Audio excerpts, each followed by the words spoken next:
As a lover of love and a lifelong student of love, I enjoy reflecting on the lessons learned by others in their relationships. So while watching the interviews of this well known couple on YouTube, I paused when I heard this. I will always choose responsibility over happiness.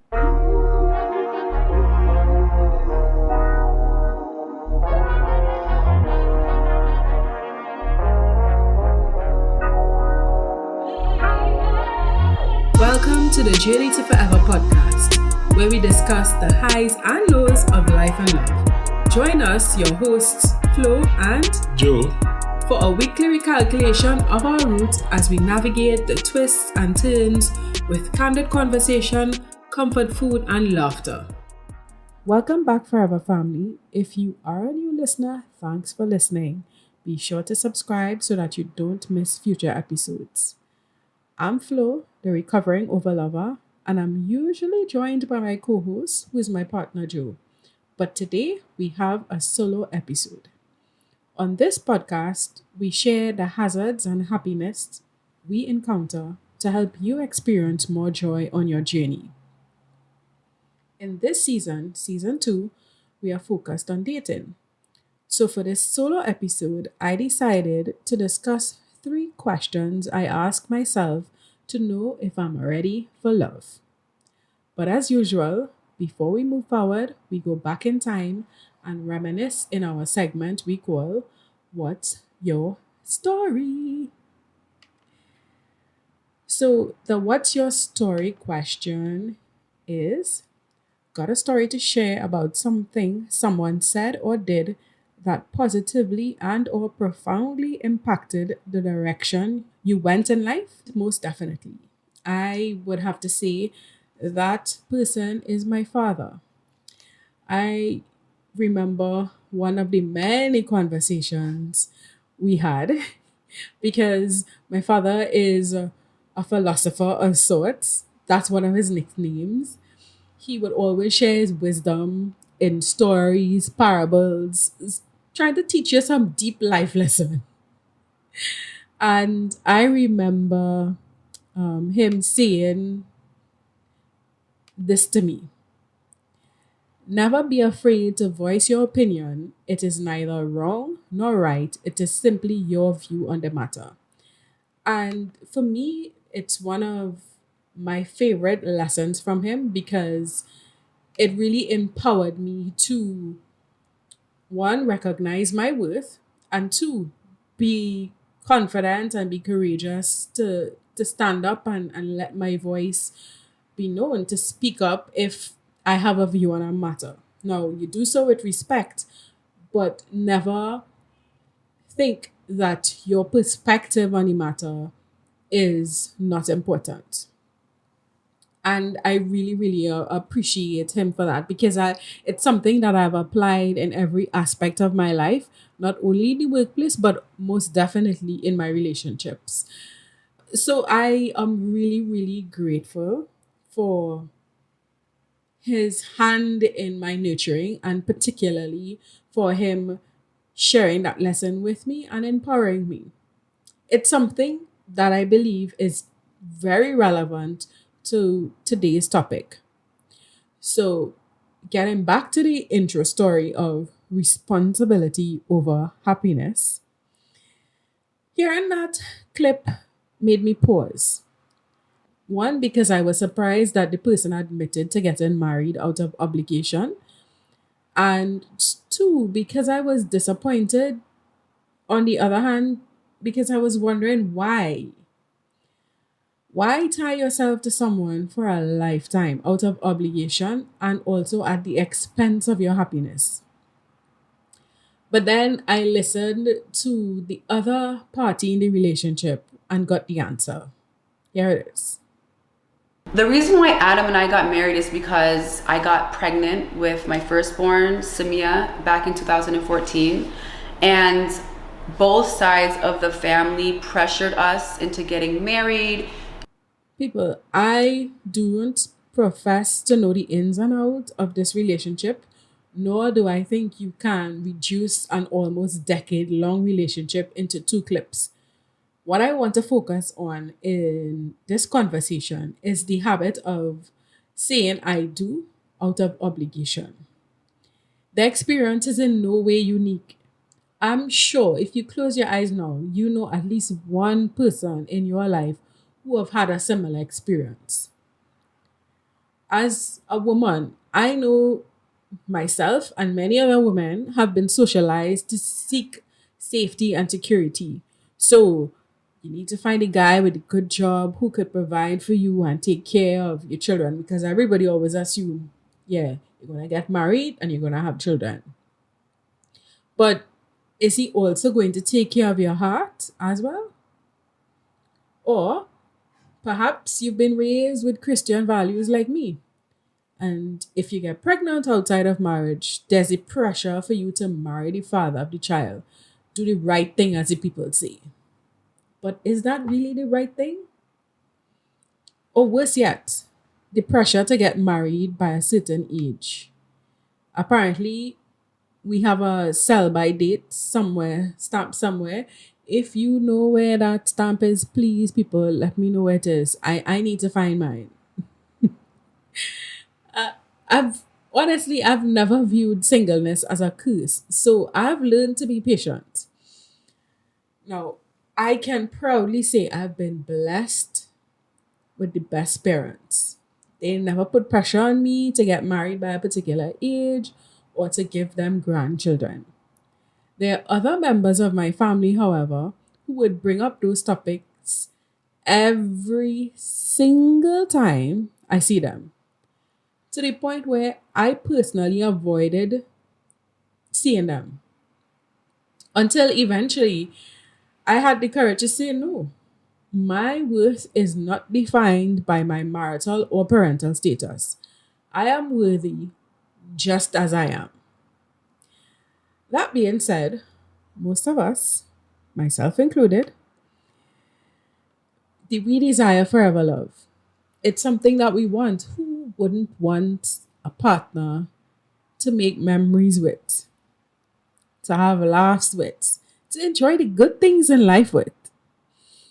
And admittedly, I almost said yes to the wrong person because, yes, I was approaching this milestone age, self imposed, mind you, by which I had to get married.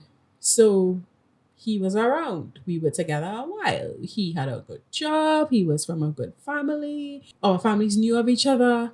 So why not? But as you know, I always say I'm a ruminator. So as I was laying in bed one night, looking at this ring on my hand, I had to ask myself, am I really happy? Honestly. On the outside, sorry, he looks like the perfect picture. But something deep down didn't feel right to me. The one promise that I made to myself from young, because yes, I am a child of divorce, was never to rush into marriage unless I was certain. Uncertainty for me was based on three things. Does he respect me? Do we have great communication? Do we have a shared vision or definition of success in our relationship? Those are the three key things: respect, communication, and shared vision.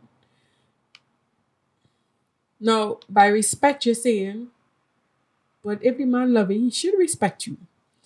Uh, I can say this person, to use the words from those interviews, had love for me, but I don't think it was respect.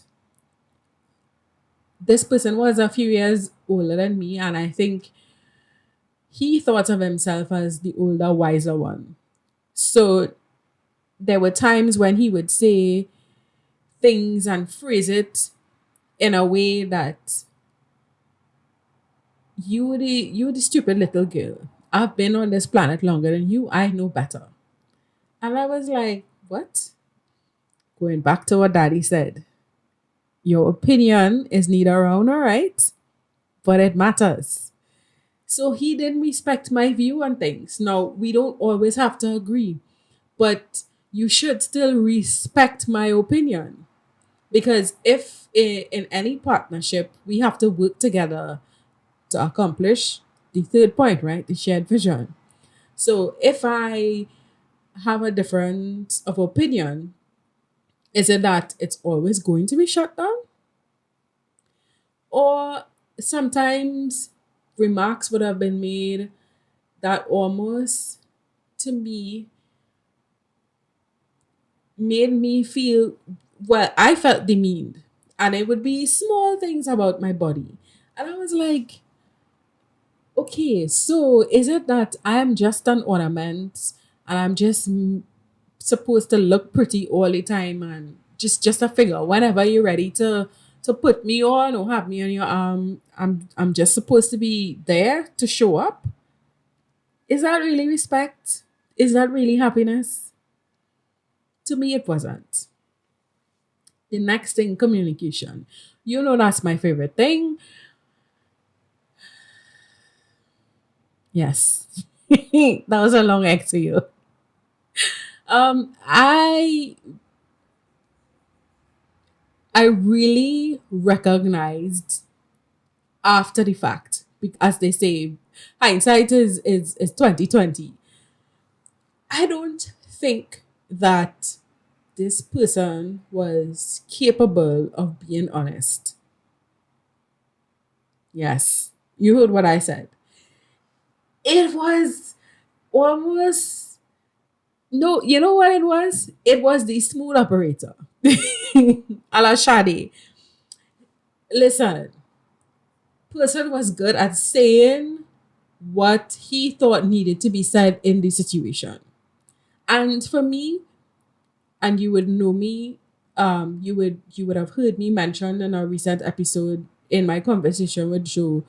I would say, kill me with the harsh reality. Give me the harsh reality, because I prefer that you be honest.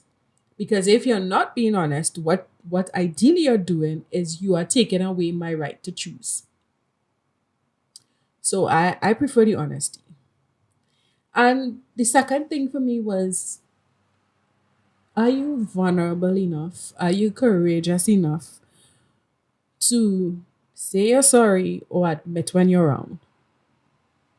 If not, then sorry. The communication lines would be broken because we are imperfect. We all have flaws. We all make mistakes. We all do stupid things. But if you're not vulnerable enough to have that difficult conversation and admit when you're wrong, or when you're even feeling low, feeling weak, then how can we work together? It's going to be pretty difficult. And the third thing, which came from a conversation I would have had with my father in my late teens.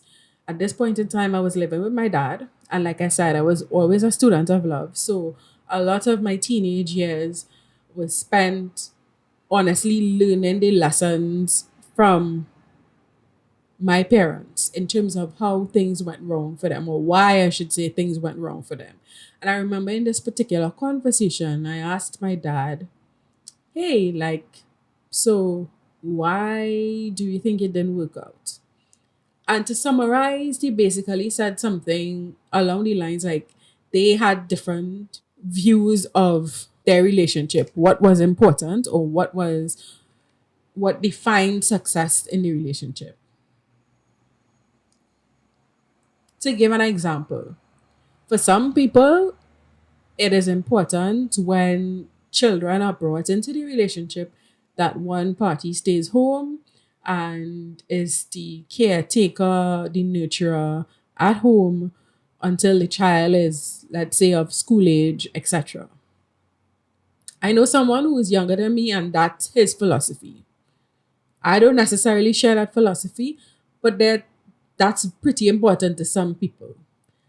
And I know for sure it was one of the things that my parents disagreed on. So for me, it's like Well, don't you have those conversations before you get married? Hey, sometimes people in love and they don't have those conversations about what really defines success for us. What does that shared vision look like? Is it a relationship where we have to vacation every year? And some person is like, listen, vacation can come after we, let's say, build this house together. I don't know. But all of those are things that you have to discuss, you have to talk about. Or is it that, let's just say, the wife gets a promotion and she begins earning more money than the husband? Is that something that the husband is going to be comfortable with? I don't know. So for me, having had those conversations with both my parents, I knew it was important. And in this particular relationship that I was speaking of, there was a reluctance of sort to have those conversations. But like I said, I was approaching the milestone age. I put this self imposed milestone marker for myself, and I was like, I need to do this. But the other part of my brain knew that, Flo, you promised yourself that you were not going to repeat the mistakes that you would have seen happen time and time again. Choose happiness over obligation. And the obligation, yes, sometimes comes from people around us, but sometimes the obligation is a self imposed one. So, just things to think about. 3 questions, right? Does he respect me? Do we have great communication? Do we have a shared vision or definition of success? I know Joe is that's a lot of food for thought, I should say. And I know that Joe is the person who always delves into the food aspect of this dialogue. But since he's not here, I will just leave you with that food for thought and we will skip the thing to eat segment for today. But as we wrap up, we always have to fill our tank. So your action for today is to fill your love tank. Write a love letter to yourself. Remind yourself that you are worthy of respect. Outline some of the difficult conversations you may want to have with this future partner. Or if you are currently in a relationship, hey, what are some of the difficult things that you are yet to discuss? And definitely clearly outline the vision you have for your relationship. Because whether you want to admit it or not, we do have a story in our head. There is this way we think about the relationship. Like if you envision a future with this person, there's something that you see in your future. I see us doing X, Y, and Z. So if someone says to you, I'm just a kind of go with the flow person. For me, I wouldn't take that as the person being totally honest with me. So, as we wrap up this episode, I thank you for listening to the Journey to Forever podcast. Your feedback is helpful to us to continuously improve the show. As you know, words of affirmation is one of my love languages, so I love hearing from you on Instagram at Journey to Forever TT. Or you can leave us a review at ratethispodcast.com/JTF. You could always find links to both our Instagram and the review page in the description of this episode. Also, be sure to subscribe to this podcast on whatever app you're listening to this episode on. If you enjoyed this episode, be sure to share and discuss this episode with someone you love. Until next Friday, remember that forever love is a journey, not a destination. And the fuel that keeps you going is communication. Bye.